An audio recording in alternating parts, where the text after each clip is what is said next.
What's up, everybody? Welcome back to another episode of Monte Poker. This is vlog number 63, and as you may have guessed from the title, it is going to be a PLO vlog. This first hand is Hold'em, but the rest of it is PLO. It's also going to be a pretty quick video. These are just some hands from a game on a Sunday. I went to play spur of the moment. They had tournament going instead of 1-3, busted out on final table. The 1-3 action was pretty mid, so I decided to go try to have some fun and play PLO and actually enjoyed it. But I am not a PLO player, so don't expect anything crazy. Anyhow, that's enough for our little quick intro. This is going to be a short video, but I hope you guys enjoy. Let's jump right in. Look down at king queen suited under the gun, but the table is 7-handed, so I decided to open this up to $20. We end up getting 5 callers, 101 in the middle as we go to this board run out, which comes 5, 8, 10 with 2 spades. Action checks over to me, and I just go ahead and check this through. I think there's too many players involved to take a stab at this board. Luckily, the action checks all the way around, and we see a queen of clubs on the turn. I was going to fire here, but then I noticed the player to my left looking at her chips, almost as if she wanted to bet as soon as this queen hit the turn. So I check it over to her with plans to put in a big chunky check raise. She bets $30. The button puts in the call. Everyone else gets out of the way, and when the action gets back over to me, I make it $110 to go. Player to my left has less than $100 left in her stack, and considering she already put in $30, I highly doubt she's going to fold, and that will hopefully price in the button to put the money in as well. And we get exactly what the doctor ordered. Both players come along. $405 in the middle now with a $52 side pot. The river brings us a 4 of hearts. I continue here for $80, and the button says he's had enough. He throws his hand away. We show our king queen, and unfortunately we are losing to ace queen this time around. Luckily, we had a little bit of a side pot there, so instead of losing 130, we only lost $70.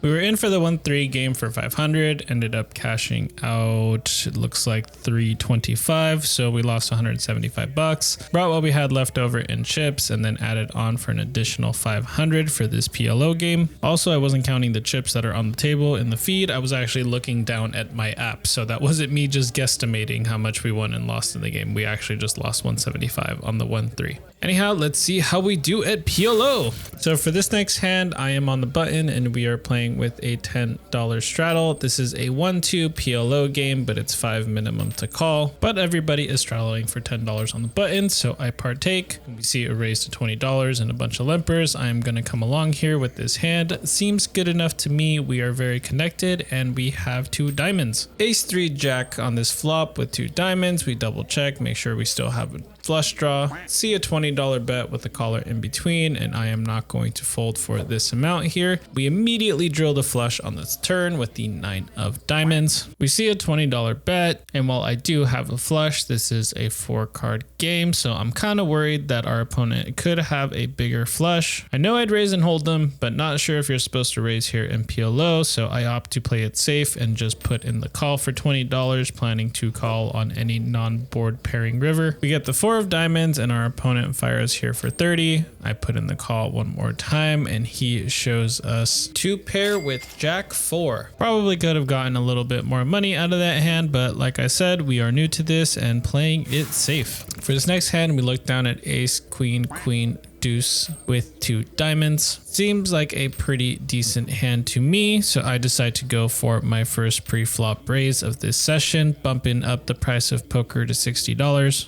We get 3 callers. There's 240 in the middle as we go to this board of 5, 6, 6 rainbow. Not the biggest fan of this board, and we're out of position, so I decide to check it here, and then we see a $25 bet from the button. I decide to put in the call. Under the gun comes along for the ride. 315 in the middle, and the turn is a jack of hearts. Doesn't change anything on this board here. I go ahead and put in a check one more time. The other opponent checks as well. And when we get to the button, we see a $55 bet. I put in the call. Under the gun puts in the call as well. 480 in the middle as we go to this river, which brings us to 2 of clubs. I check. Under the gun checks. And the button decides to fire out here for 125. This just really feels like a 6 to me, and I had a feeling at the time that I was behind. But the button had been playing almost every single hand, kept betting with just bottom paired or a bunch of really weird hands. So eventually curiosity got got the better of me. I put in the call, and then my man flips over quad sixes. Yeah, I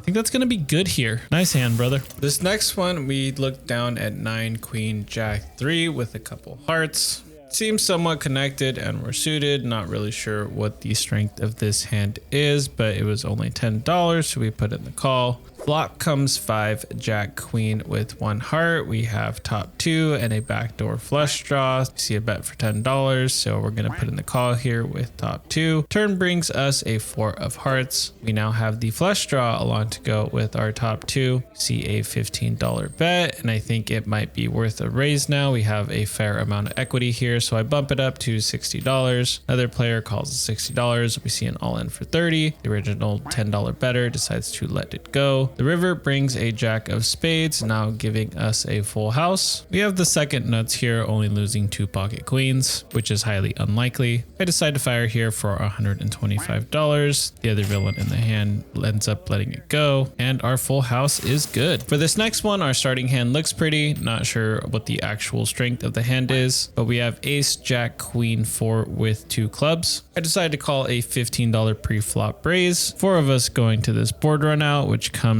king 10 9 with 2 diamonds. So we have the nut straight here. Action checks over to us. I decide to continue here for $15. We see a raise to $30. The other 2 opponents fold. Considering we got min clicked, I'm assuming our opponent has a pretty strong hand, so I just put in the call here, but we get an awful turn. It is the 10 of clubs, which pairs the board. Our opponent continues through 60, which is only about a half pot size bet, and unfortunately this 10 of clubs did get us an open-ended straight flush draw. So any 8 of clubs or king of clubs would give us a straight flush. So I ended up putting in the call one time to see if we could get lucky on the river. 240 in the middle, and the river brings us a 4 of clubs. We did not hit our miracle card, so I go ahead and check this to our opponent, and to my surprise, he flips over queen jack 3 5 with 3 diamonds. He also flopped the nut straight and had a flush redraw, and luckily for us, our flush got there.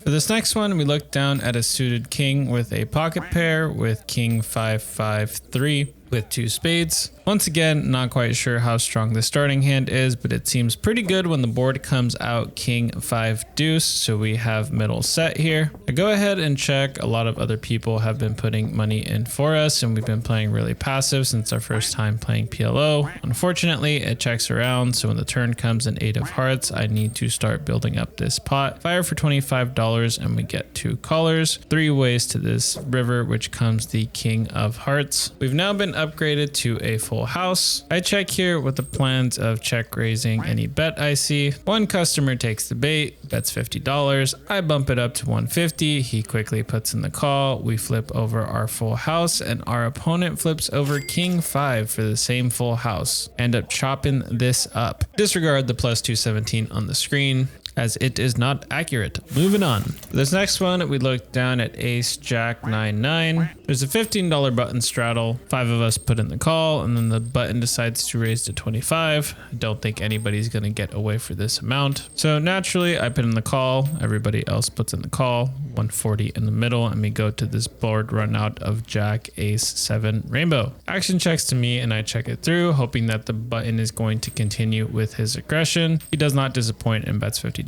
Small blind calls of $50, and we're bumping up the price of poker to 250 smackaroonies. The button thought about it for a little bit, but did eventually put in the call. And based on how our opponent reacted to our raise, I did not put him on a strong hand like a set or better, meaning our top 2 was most likely good. So I got a bit unorthodox here and decided to go all in before the turn even came out for my additional 445. Our opponent did not look too pleased with this, so I'm assuming I am good. 8 of spades doesn't really change too much on the turn unless our opponent had pocket 8s. He goes deep into the tank here and thinks this decision over for about 2 to 3 minutes, but ultimately does elect to fold his top pair here. He did have a gut shot to go along with his pair, but doesn't really make much sense to put in a call here. That was the first pot we played aggressively tonight, and it worked out pretty well. Speaking of aggression, we got a bit aggressive in this hand pre-flop. I end up flatting the $15 straddle. A couple other players also limp in, and then the button goes all in for 30, which is enough for a legal raise. So when the small and the big blind called the 30, I decided to bump it up to 165. We lose one customer, but two of the players do call, so we have a very good sized pot brewing, 495 in the middle, and we flop the absolute nuts. What an absolute dream spot. It's a 3-bet pot and we just flop the nuts straight. Now the only question is, how are we going to get more money in the middle? Action checks over to us, and I don't want to go too big here. I decide to bet half pot for $250. One of the villains folds, but Wells Fargo puts in the call. That's an additional $500 in the middle. Pot is now $995, and the turn brings us the 8 of diamonds. Our opponent goes all in for his last 140, and we obviously put in the call. 1275 in the middle, and the river is a king of diamonds. Our opponent shows 5569 for a turn straight, but obviously our flush is good. All right, for this next hand, we look down at 2 kings and 2 5s with 2 spades in our hands. Once again, it looks pretty. Not 100% sure if it's a great hand or not, but regardless, we decide to bump up the price of poker to $50. We end up getting 3 customers, so there's $210 as we go to this flop 4 ways. Board runs out 3-8-4 with 2 hearts. Action checks over to us, and I'm going to make a chunky bet here, hoping to just take this one down. Don't really want to get called here, and luckily that's exactly what happens. Everybody folds over to us. We scoop an additional $160, and at this point it's time for us to rack up. A bit of a short session for you guys here. PLO is not really my thing, but we tried it, recorded it, and said, what the heck, let's throw it up on the internet for everybody else to critique. Probably played a lot of those starting hands pretty passively and very scared, but like I said, we're a Hold'em player, not a PLO player. So I was trying to figure out the table and be cautious to not lose all of our money. Anyhow, I really enjoyed myself. Could see myself playing PLO a bit more frequently. Don't think we're ready to quite graduate from Hold'em yet. Our game still needs a lot of work there before we decide to play a bigger game with more cards. Going over the session stats really quickly, we were in for 1225 and out for 1900 for a total profit of 675. We won a little bit more than that when I looked back at the clips, but then I realized that there was a hand somewhere in the middle and an add-on that I do not have the footage for. I distinctly remember punting 2 streets with an open-ended straight flush draw versus somebody that had top set, and then I just gave up on the river and they ended up checking it back. Lost probably. I ended up losing $200 in profit and about half my stack in that hand, added on for 500, and then we spun that up to 1900. Probably would have left up over 1200 if we hadn't donked that off, but 675 in about 3 hours ain't bad either. And we had a good time. Well, that's it for this video, guys. Thank you guys for stopping by. And if you guys are trying to make it on the vlog, I'm at Outlaws every Thursday at 5 p.m. Feel free to come by. It's a good time.